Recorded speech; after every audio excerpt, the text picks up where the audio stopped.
Welcome to Influential Sports. And in this video, I'm going to be talking about the 2024 NBA draft class. Going into the draft, a lot of the media talked about how bad of a draft class this was. It wouldn't be that great, this and that. And I have a list of about 13 rookies that have been playing really well this season. Some of these aren't the most eye-opening numbers, but some of these guys are really impactful to their teams and have had good rookie seasons. It's all about watching the product. I don't think a lot of guys were watching college ball last season. I didn't watch the most college ball last season, but it was some good guys in the draft, and they'll play well so far. So I'm here to talk about that and how underrated this class has been so far, because Jared McCain is really the only rookie getting attention right now. But there's other good rookies, and Jared McCain I'll get to later in the video. But let's start with the first overall pick, Zachary Richardson for the Atlanta Hawks. He's averaging 11 points, 3.8 rebounds, 1.4 assists. And disclaimer: some of these stats won't be updated because this video dropped December 2nd. It's currently November 26th when I'm recording this, so it'll be out in a week. But back to Richardson, he's shooting 38% from the field, 25% from three. So he obviously has some things he needs to work on, but he's a good defender. His defense is really good. It brings a lot to the table for Atlanta. He stepped it up recently. He's been playing a lot better recently. Had a slow start to the season, but he's been good this season. The second overall pick, Alex Sarr. Though he had the struggles in summer league, the struggles in preseason, and it doesn't look amazing right now, but it definitely looks solid. Even it's only shooting 36% from the field, but he's averaging 10 points, 6 rebounds, 2 assists, and he's a great paint presence. He's getting blocks, doing all the things you want him to on defense. So it's a slow start, but he's going to improve, and that's with all these rookies. Like, they all have flaws, and they have stuff that they need to work on. But Alex Sarr's been good for the Wizards so far. Stephon Castle, he was the fourth pick, averaging 10.9 points, 2.6 rebounds, 3.6 assists, shooting 39% from the field, 28% from three, 72% from the free throw line. And not the most eye-opening numbers, but if you actually watch the Spurs play, when Devin Vassell was out, they had a slow start to the season. Then Stephon Castle, he started to come into his own. He started playing well, and he's been a good playmaker coming off the bench. Just doing a lot for that Spurs team, helping them get some wins this season. And the Spurs look solid. They've been good since Vassell came back. They're even solid without him, and now that he's back, that just makes the team even better. But Castle being able to step in for Vassell when the times that he was out, that's been a great addition to the Spurs. And he's going to continue to get better, learning from guys like Chris Paul on their team, having a vet like Harrison Barnes to teach him stuff. Donovan Clingan for Portland, he's averaging 5.8 points per game and 6.7 rebounds, shooting 52% from the field and 72% from the free throw line. He's definitely the best rebounding rookie in the class. He just had a game the other night where he had 0 points and 19 rebounds. One thing Donovan Clingan going to do is he's going to be engaged. He's going to get rebounds to close out possessions. He's blocking shots. If not, he's contesting them. And that's all you ask for in a big man. You don't need him to be scoring the most amount of points. If he can get up to like 8, 10 points a game, that'd be great. But he's only playing 17 minutes a game, so the fact that he's averaging nearly 6 points in just 17 minutes, imagine what he can do when he gets up to 23, 24 minutes. But he's been a great paint presence and getting blocks, contesting shots, getting rebounds, doing all the things you want and being engaged. Like, he's been better than DeAndre Ayton this season, especially from an impact standpoint. Like, Portland is much better when Donovan Clingan is on the court than when Ayton is on the court. And hopefully Portland will be able to move on from Ayton and just make Clingan the full-time starting center. And they also got Robert Williams behind him, who's playing great. So maybe if you get rid of Ayton, you can keep Clingan and Robert Williams and have two great centers. But yeah, Donovan Clingan, he's been great so far. Zach Edey, he's averaging 11 points, 7 rebounds, shooting 61% from the field and 60% from three. Three ball probably won't hold up for the whole season, and if it does, it's not like he's taking a lot of threes. He's not. It's Zach Edey, so most of his shots are coming in the paint. But he's been great for Memphis. Remember the first game of the season, he fouled out, but since that he's been really solid, contesting shots, blocking shots, just being impactful, helping the Grizzlies get wins. At times when Jaren was out, he was there to step in, and having Jaren by his side is great. There was questions of Zach Edey if this game would translate, and it's translated well. He's been really solid for Memphis, and he's going to continue to improve. And that 61 field goal percentage, I think that's going to keep up. That's definitely sustainable. Now the 3-pointers, that's not sustainable, but Zach Edey, he's been really good this year. Bub Carrington, he's averaging the most minutes out of any rookie right now, playing 29 a game, and that's going to be a constant theme with the Wizards players because Alex Sarr, he's also playing 26 a game, but Bub Carrington, he's just a really solid all-around player. He's averaging 9.5 points, 4.1 rebounds, 4.6 assists. And in Washington, it's a lot going on when you got guys like Kuzma and Jonas Valanciunas, and then you got all them other young players like Bub Carrington, Alex Sarr, Keyshawn George, who I'll get to later. So it's just a lot going on within that team.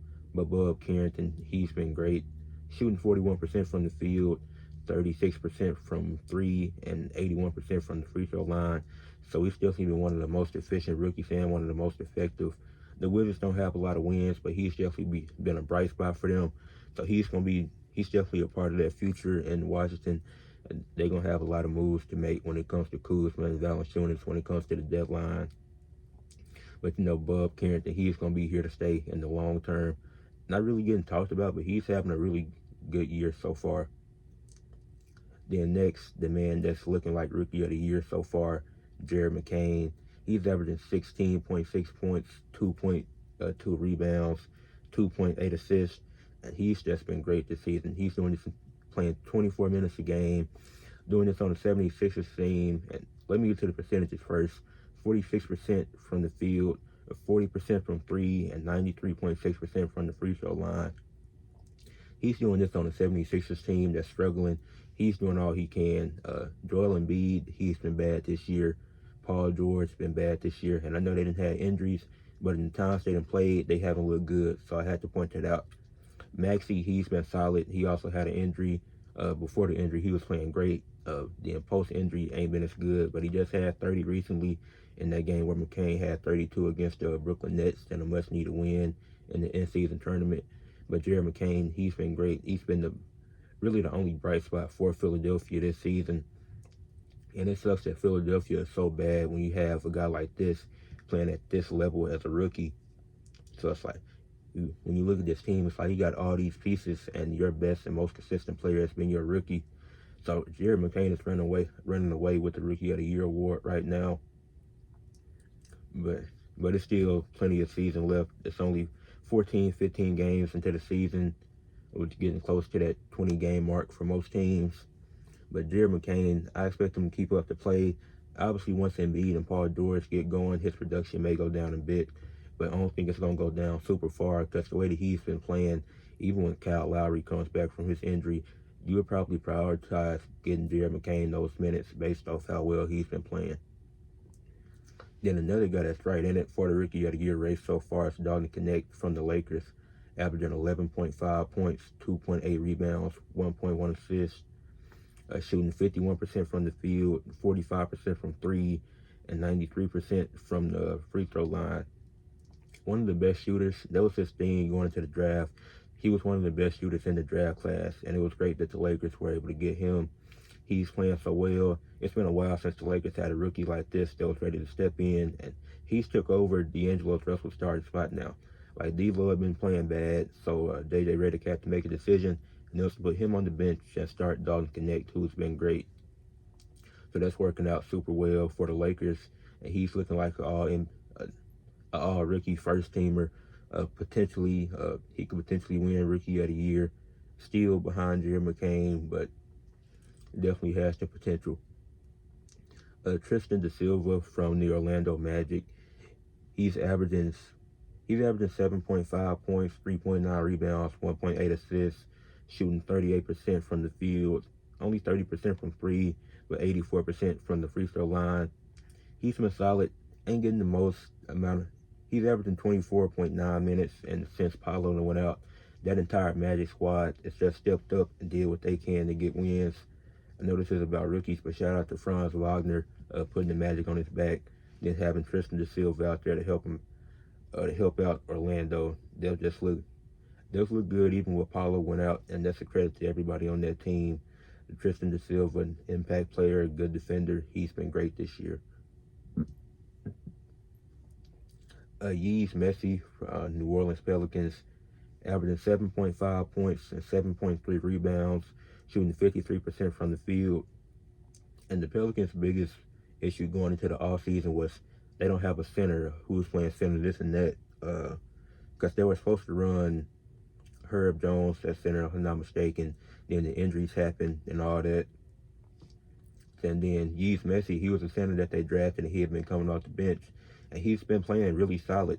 And because of all the talent on the team, Yeez Messi probably won't start when everybody is healthy. But closing lineups, he could be in the game because of how good he is as a rebounder. So he's just been really solid, and they don't get appreciated enough. Like Yeez Messi, Donovan Clingan, I mentioned earlier, Zach Edey. Like, these guys are really good rebounders, and that's not appreciated enough, like what they do. Because getting the rebound, that's not only being able to play defense and closing out possessions, but some of these, like Donovan Clingan, he's getting offensive rebounds to keep a possession going. Or Yeez Messi getting a defensive rebound to close the defensive possession. Like, those are important aspects of the game that people need to pay attention to. Keyshawn George, the third Washington rookie, he's playing 27 minutes a game, putting up 8.7 points, 4.1 rebounds, 2.9 assists. The efficiency isn't there right now. Only 35% from the field, 28% from three, 73% from the free throw line. But he's been solid, has a good all-around game. And like I said, it's the Wizards, so it's all about developing talent. And they have a good young core, and I think like they're losing games, but in a few years they'll be solid as these players develop. So I really like what he's been doing. Ryan Dunn for the Suns, only averaging 6.9 points and 2.6 rebounds, shooting 42% from the field. And the free throw percentage isn't that good. Neither is the three-point percentage, only 33%. But Ryan Dunn is probably my favorite rookie in the class so far because of the impact that he has. Like, he's a really good defender. Throughout the first week of the season, I did on my Instagram, I posted takeaways from the first week of the season. He was Rookie of the Year based on that first week. Now, based on the first month or so, it'll be Jared McCain. But back to Ryan Dunn and why I like him so much as a rookie. He's a really good defender. He's a hustle player. He's making the winning plays. He's making the right passes. He can lock down players when you need him to. Like the Suns, when they played my Lakers, Ryan Dunn, when he guarded LeBron, held LeBron to 0 4 from the field, if I'm not mistaken. And because LeBron was going off that game, but when Ryan Dunn was on him, he was struggling. And that's Ryan Dunn's thing. He's playing lockdown defense. He's a hustler. He's making the plays, trying to win games each and every single night, every single game. So that's why I love Ryan Dunn and what he's been able to bring to the Suns. He's been really good. And then, other than the last rookie, I wanted to talk about another Grizzlies guy, Jalen Wells, averaging 12 points, 3.2 rebounds, and 1.8 assists, shooting 45% from the field, 39.5% from three, and 75% from the free throw line. Like, when Ja went out, somebody had to step up, and the whole team did, but especially Jalen Wells. Like, he got his opportunity to shine. He's been playing almost 26 minutes a game. He's just stepped in there and been really solid. And he's doing this as a second-round pick.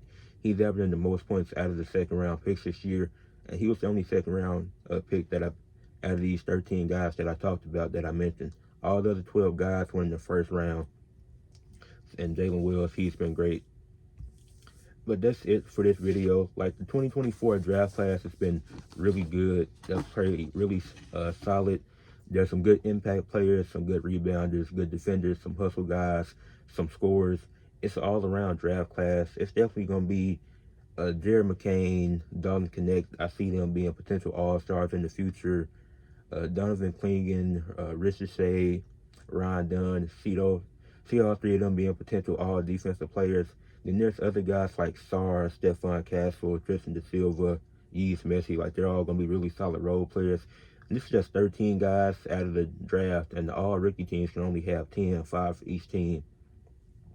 So once again, this draft class is really good. It's underappreciated how good it's been because the media wants to portray it as, oh, this is the worst draft class ever.